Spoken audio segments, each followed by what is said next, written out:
Chapter 1. Holiday Time. Laura and Max are twins. They live in London with their mom and dad. They always have interesting adventures on holiday. They visit different cities and countries. This summer, they are going to stay in a small cottage in the country. The cottage is in a village called Stonecross near Salisbury. Max and Laura aren't very happy. "Boring," says Max. He looks at the map. "The cottage is in the middle of a field. What can we do in the middle of a field?" "Why are we going there?" asks Laura. Their dad is very tired. He says he wants to relax and to sleep a lot. Their mom loves the country. She wants to walk and paint. "It is a very beautiful part of England," she says, "full of culture, tradition, mystery." "Mystery?" say Max and Laura together. "Mystery? Okay, let's go." Chapter 2. Stonecross. The next day, Uncle Stephen and Auntie Barbara arrive. They have lots of suitcases. This year, the two families are going on holiday together. Mom drives her car. Dad sleeps. Dad always sleeps. Uncle Stephen and Auntie Barbara follow in their slow, old car. 2 hours later, they arrive at Stonecross and find their cottage in the middle of a field. There are green hills, beautiful cottages, flowers, sheep, and cows everywhere. "It's lovely," say Max and Laura. "It's perfect," say Mom and Auntie Barbara. Dad says nothing. He's sleeping in the car. "What do you think, Stephen? Do you like it?" Uncle Stephen doesn't answer. He is looking into the distance. His eyes are very black and strange. "What's the matter, Stephen?" asks Auntie Barbara. "Don't you like the cottage?" Yes, it's wonderful," he says. "Come on, everyone. Let's take these suitcases inside. Wake up, Andrew." Dad wakes up. "What? Oh, where are we?" "We're here at Stonecross. Come and help.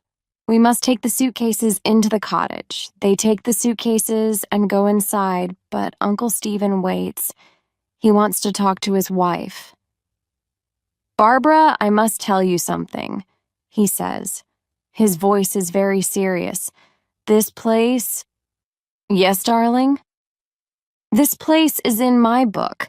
Do you remember? The book I am studying about mysteries." "But Stephen, that book is very old. It's full of strange codes and secret messages."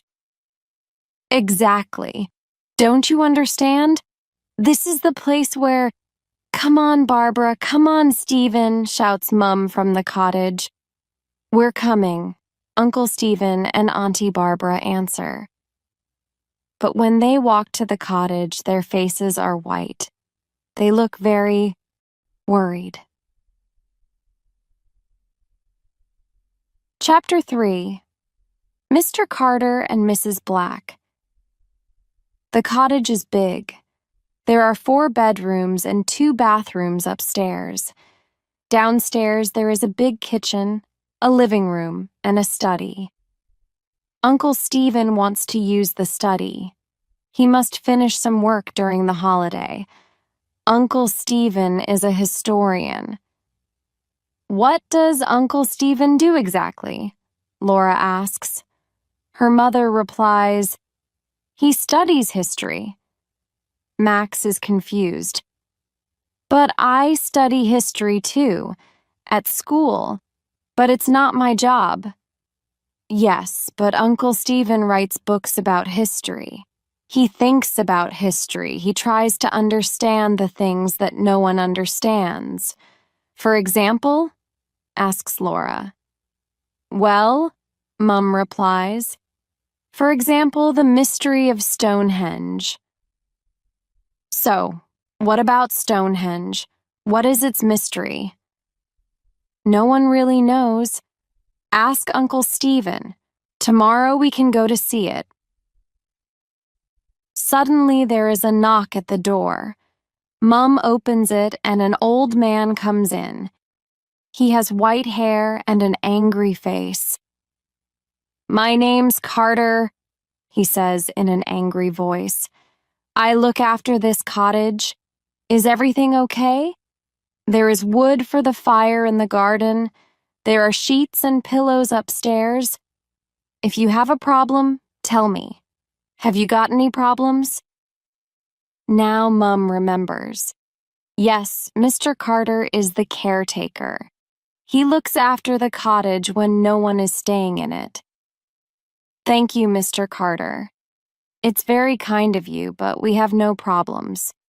Mr. Carter wants a problem to solve, so he is not very happy. He goes to the door. Then he stops suddenly, turns around, and looks at them. Mrs. Black is coming, he says. Mrs. Black is coming soon. Be careful.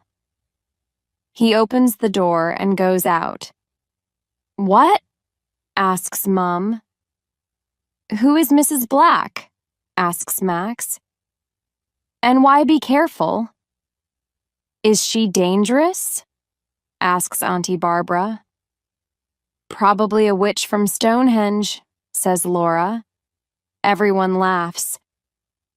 Don't talk about things you don't understand, says Uncle Stephen. There is another knock at the door. They all stop.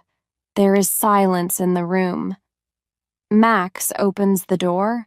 No one speaks. Hello, everyone, says a happy voice.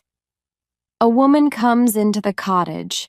She is quite old, fat, hot. She is pretty. She has blue eyes, silver earrings, and a big pink face. Hello, my name's Mrs. Black. Mrs. Black is a housekeeper. She helps with the cooking and cleaning. When a family comes for a holiday in the cottage, she helps them. She lives in a different cottage in the village with her son. Mrs. Black is very nice and they start to relax.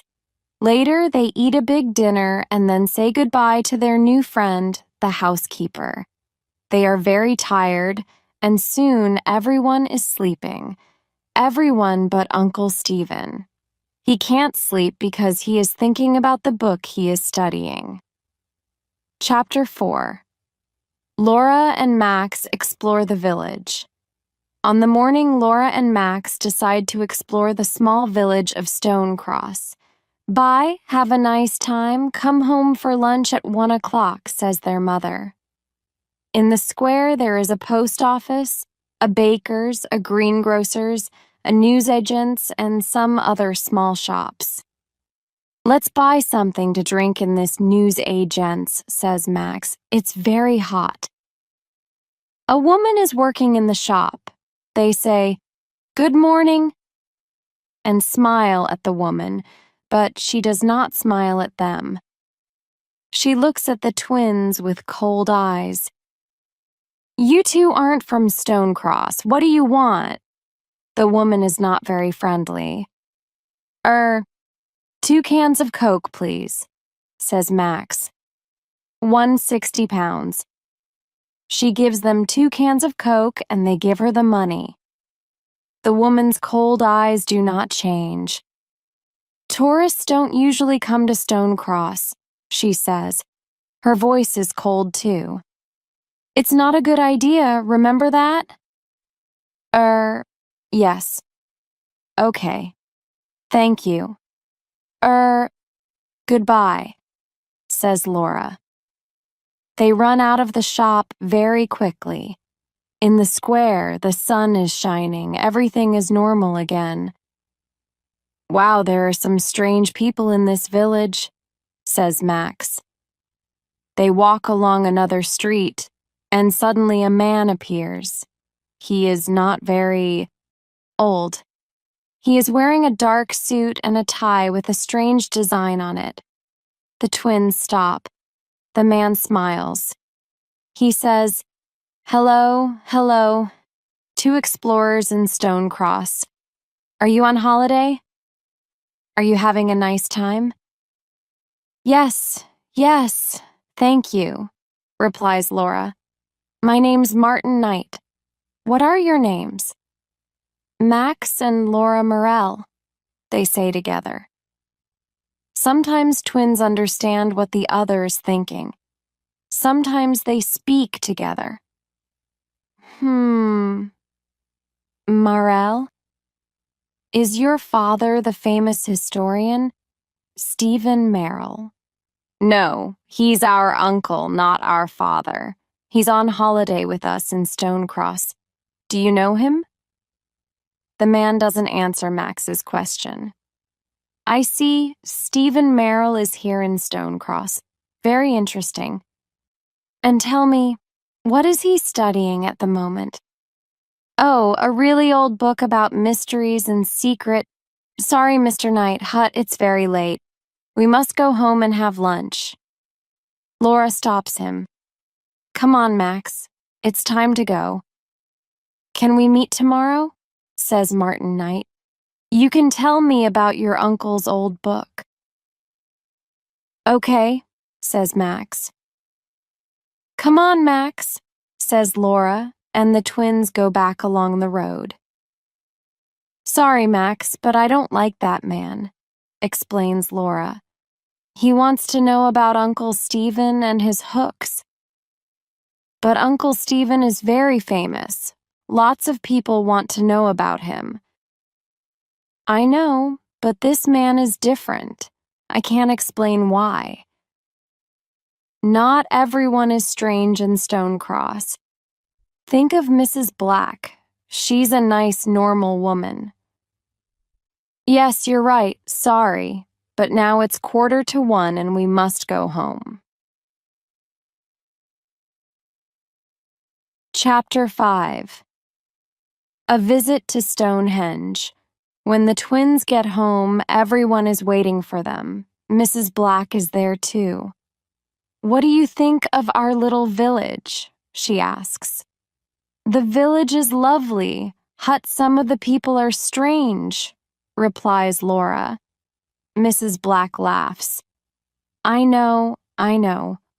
Don't worry about the people. They don't see many tourists. Not many people come to Stonecross. Are you ready to go to Stonehenge this afternoon? Asks Auntie Barbara. Mrs. Black says, you're going to Stonehenge. It's nothing special, a circle of old stones. That's all. Stonehenge is near the village of Stonecross. They take the cars, and in 20 minutes they are there. Laura suddenly shouts, Look, there it is! There it is! And down in the valley, they see Mrs. Black's circle of old stones. It's spectacular, says Uncle Stephen. It's incredible, says Mum. It's magnificent, says Auntie Barbara. Wow, says Laura. It's not very big, says Max. Shut up, Max, says everyone. Andrew, what do you think? Do you like Stonehenge? Andrew? Dad doesn't answer. He is sleeping in the car. Andrew, wake up now! This time, Mum is very angry. Around the stones, there is a fence. People can't touch them, they can go very near and take photographs. Let's get an audio guide, suggests Mum. You listen and it tells you the story of Stonehenge. Everyone gets an audio guide and they start to walk around the enormous stone circle. Uncle Stephen walks in the opposite direction and looks at his old book of mysteries. He reads something and then looks at the stones. Then he walks away. He looks at the hills and the trees near the stones. 3 hills around the stones? Yes. It is a type of triangle, he says to himself. Then he looks at the stones again. Uncle Stephen is thinking. Half an hour later, the others return. Stonehenge is fantastic, they say, but Uncle Stephen is not listening. He is reading his book again and looking at the stones and the hills around them. Time for something to drink, says Mum. They all walk to the small cafe near the tourist shop. Come on, Stephen. Are you coming with us? Finally, Uncle Stephen puts his book in his bag and follows the others. Chapter 6: A Thief. The family finally gets back to the cottage. Everyone is very happy, but they are also tired. The sun is shining and everything seems in perfect order. They park the cars and go to the cottage. That's strange, says Dad. I can't move the key. I can't open the door. Let's try the other door, Mum says. They walk to the small door at the back of the cottage. Suddenly, everyone stops. The door is open. Impossible, says Laura. Only Mrs. Black has got a key. Mum and Auntie Barbara scream, "Thieves!" they say. Inside the cottage, there is chaos. The cupboards are empty, the drawers are open, and things are on the floor. Our money, says Dad. My jewelry, says Mum. Uncle Stephen says, what's missing? We must phone the police. They look in all the rooms, but nothing is missing. Look, our money is here. The thief doesn't want money, says Dad happily. And look, my jewelry is here. He doesn't want my diamond ring, says Mum. So why? What is interesting for a thief here? Asks Max. Uncle Stephen's face is very serious. I think I know the answer to that question. This is what the thief wants, he says, and takes the hook of mysteries from his bag. That old book. But why? Asks Max. I am studying the mystery of Stonehenge. Some people think that it is an ancient computer, Uncle Stephen explains. I don't understand, says Laura. Ancient people understand lots of things that we don't understand now. Things about the stars, about energy, mathematics, and communication. We think that Stonehenge is an enormous computer. It connects information to other ancient computers round the world. Like the pyramids? Says Laura excitedly. Exactly. Perhaps these computers communicate with spacemen too. Wow, says Max. Uncle Stephen continues, my old book of mysteries has a secret code, but there is a symbol I don't understand. I want to understand the symbol because I want to understand Stonehenge. This computer can be very dangerous because bad people can use the information. We must protect the book. Do you understand? Yes, they all reply. Now let's tidy the house. Everyone must keep their eyes and ears open. Yes, they all reply. The twins are tidying the house. Suddenly, Laura stops and says, Max, look. What do you think this is? She gives her brother a small silver object. It is round with a triangle and a strange cross in the middle. It's got a pin at the back. It's a brooch. Yes, Perhaps it belongs to the thief. Let's give it to Uncle Stephen. They tell their uncle the story, and he looks at the small object. He puts it in his desk, and his face is serious. He doesn't say anything. Max and Laura go into the living room. There's something strange about that object, Laura, says Max. I know that symbol. Yes, says Laura. Me too. I recognize it. But where from?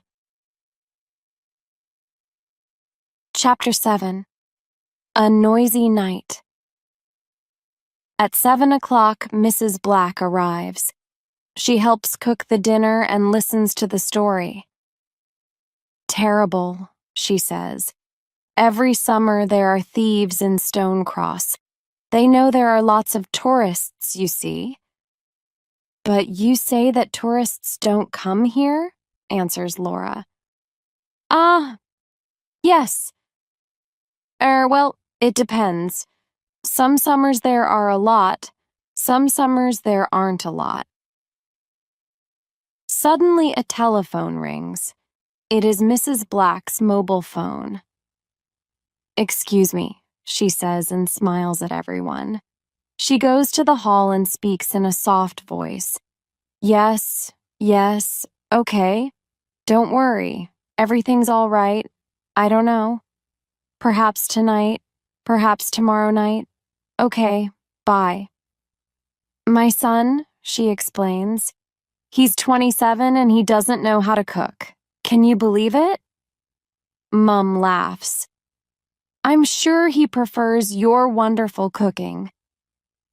Later that evening, everyone is playing cards together. Mum is winning. She always wins.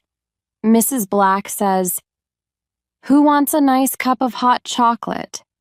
During the evening and at night, it is cold in the house. They say, "Yes, please, Mrs. Black," but Laura says, "No, thank you." The housekeeper seems offended. Why not? She asks angrily. Hot chocolate helps you sleep. I can sleep with no problems, thank you, replies Laura. Mrs. Black is not very happy, but goes to the kitchen to make hot chocolate for the others. It is creamy, chocolatey, and delicious. This is wonderful, Mrs. Black. What is the special ingredient? Do you have a secret recipe? Asks Mum. It's my grandmother's secret recipe, she says and laughs. She says goodnight and goes home. Soon, everyone is very sleepy and goes to bed. Only Laura isn't tired. It is the middle of the night. Outside, the sky is full of stars, but there is no moon. Everyone is sleeping. Mum is dreaming and Dad is snoring. Suddenly, Laura sits up in her bed. There is a noise. Someone is downstairs. She relaxes. It is probably her father. He sometimes gets up and sleepwalks. But no. She can hear her father. He is snoring in his bedroom. She gets up very quietly. Yes, there is someone. The noise is in the study. She goes downstairs. She is very quiet. When she's outside the study, she stops and listens. She hears the sound of paper. I must be brave, she says, and pushes the door open quietly. Stop, thief! She shouts. But to her surprise, she sees Mrs. Black. She is sitting at Uncle Stephen's desk reading his notebooks. Oh, Mrs. Black, it's you, says Laura. Hello, Laura. I can't find my car keys. Perhaps they are here. I don't want to disturb everyone.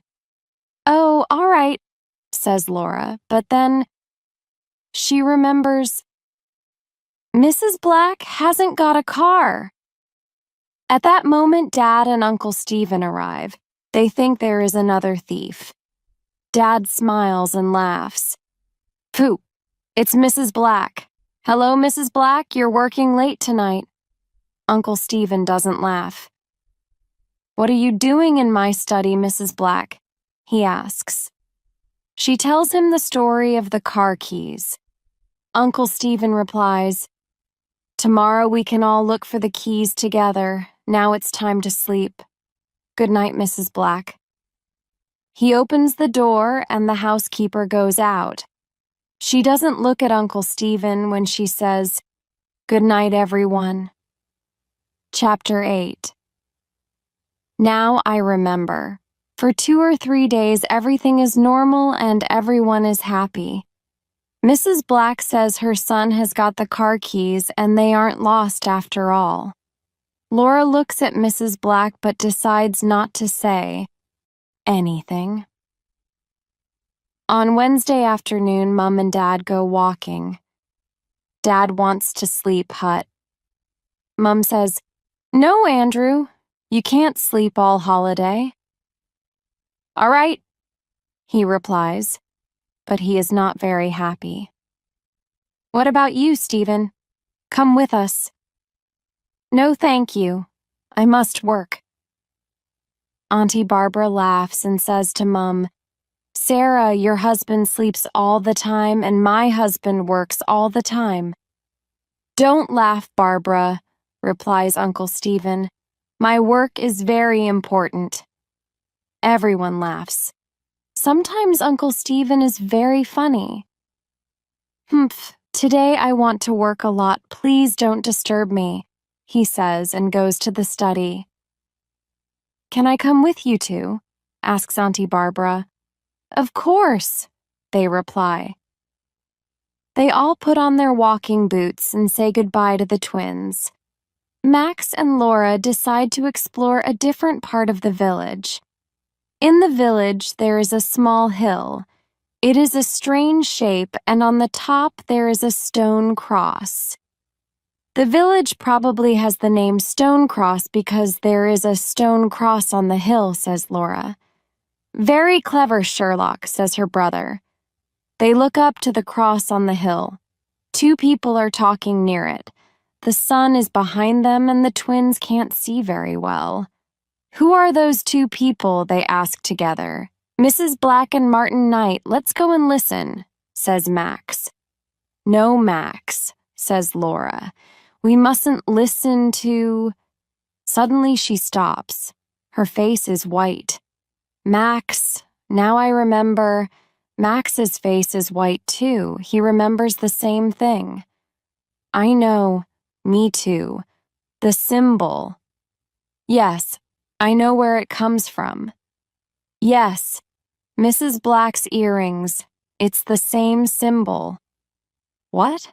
I remember it from Martin Knight's tie. What? This means Mrs. Black and Martin Knight know the thief. Perhaps one of them is the thief.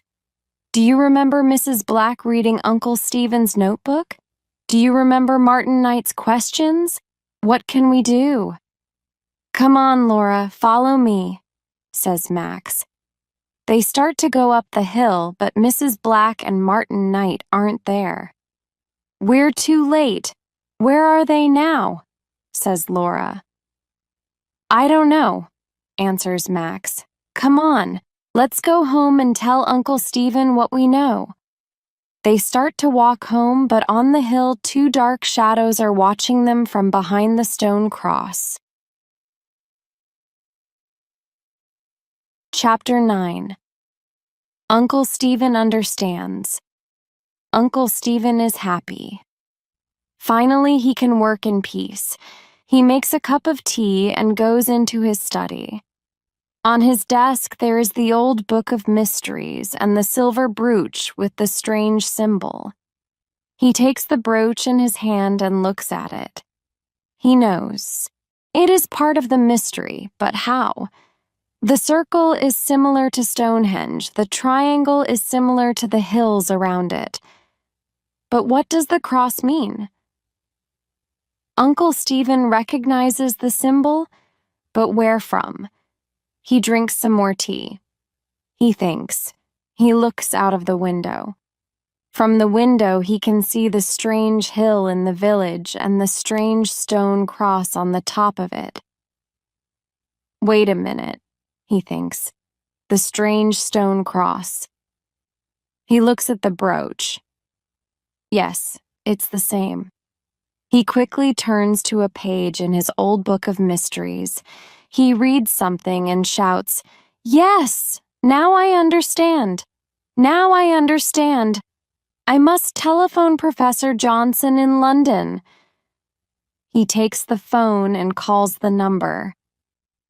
"Hello, Professor. It's Stephen Merrill here. Listen, we must meet. Can I bring the book to you in London? It's not safe here. There's a train at 5 o'clock this evening. It gets to London at 7 o'clock. Yes. See you at the station. Goodbye, and thank you." He puts the phone down and picks up his cup of tea. "I'm sure that tea's cold now," says a cold voice behind him. He turns quickly and sees the shadow of Mrs. Black in the door. "What are you doing here?" he asks angrily. "You don't work today. What do you want?" Mrs. Black's earrings shine in the sun. "You know what I want, Morel," she says. "Give me that book." Chapter 10. A doctor's visit, Max and Laura play near a river for some time. Hut later go back to the cottage. Everything is quiet. They don't have a key, so they knock on the door. Nobody answers. They knock again, and Mrs. Black answers the door. She is wearing an apron, and she has a rolling pin in her hand. She says, "Hello, children. I'm making a delicious chocolate cake for lunch. Your Uncle Stephen doesn't feel very well. Your parents aren't here, and I want to help." "What do you mean?" "Uncle Stephen's fine," says Max. "He has a headache and a temperature," Mrs. Black replies. "He works too hard." This is very strange. Uncle Stephen is never ill. Max and Laura don't believe the housekeeper. "I want to talk to my uncle," says Laura. "Me too," says Max. Mrs. Black is a big woman. She stands in the door and the twins can't pass. "It's not a good idea," she tells them. "Your uncle is upstairs. He's resting." "I want to see my uncle. Now," repeats Laura. "You can't see him. There is a doctor with him now," Mrs. Black shouts. Laura pushes the woman and she falls to the floor. Max runs past her too. They go to the study hut. Their uncle is not there. They run upstairs. "Uncle Stephen, are you all right?" shouts Laura, but there is no answer. Max opens the bedroom door. Uncle Stephen is lying on the bed. He cannot move his arms or legs because there is a rope around them. There is a big hump on his head and his eyes are closed. "Is he dead?" asks Laura in a frightened voice. "No, he's sleeping," Max replies. "Look, he's breathing." "Yes, he's sleeping," says a familiar voice. They look up and see a man in the room. "Martin Knight," they say together. "Oh yes," he laughs. "Your uncle is sleeping. Now we can take his book and discover the secret of the stones. Now no one can stop us, especially two stupid children." At that moment, Mrs. Black arrives. "I see you know my son," she says. She is holding the rolling pin. Suddenly, Max understands what she wants to do. "Quick, Laura!" He pushes his sister to the floor. The rolling pin misses Laura's head. Max jumps up. He tries to take the rolling pin from Mrs. Black. Laura gets up and starts to run away.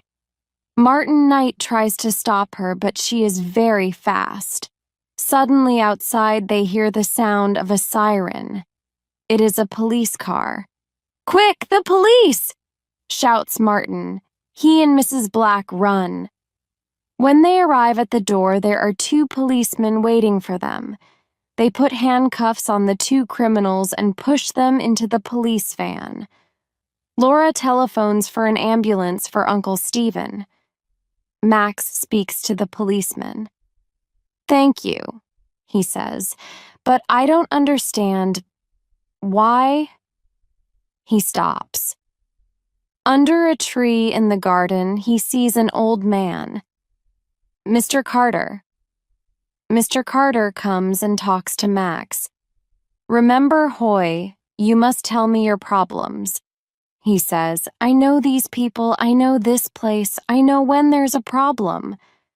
"Thank you," says Max. "You're welcome." The old man smiles. "Now, how about a nice cup of tea?"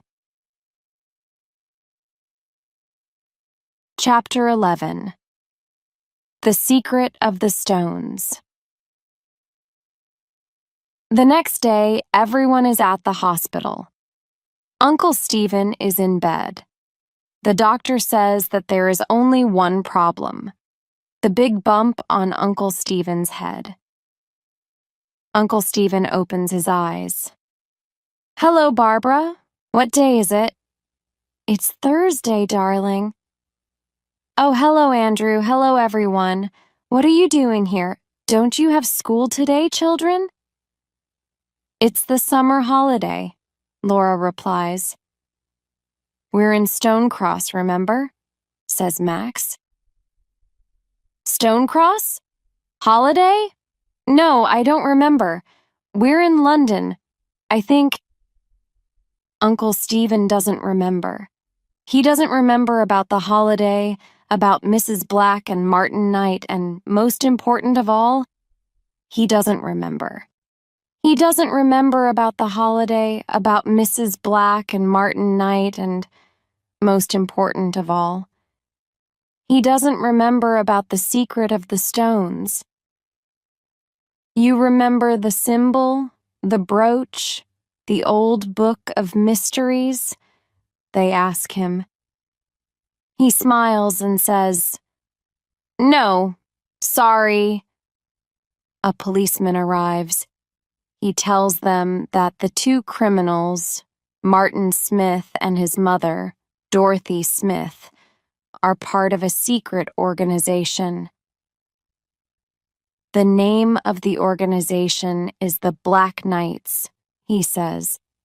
"They want to find the secret of Stonehenge and use the secret to become rich and powerful. Mr. Merrill is the only person who knows the secret and—" "But I don't know the secret," says Uncle Stephen. "I'm sorry, everyone, but I can't remember." "Perhaps it's the best thing," says Auntie Barbara. "The stones can keep their 5,000-year-old secret. It's not right to take it from them now." Everyone agrees.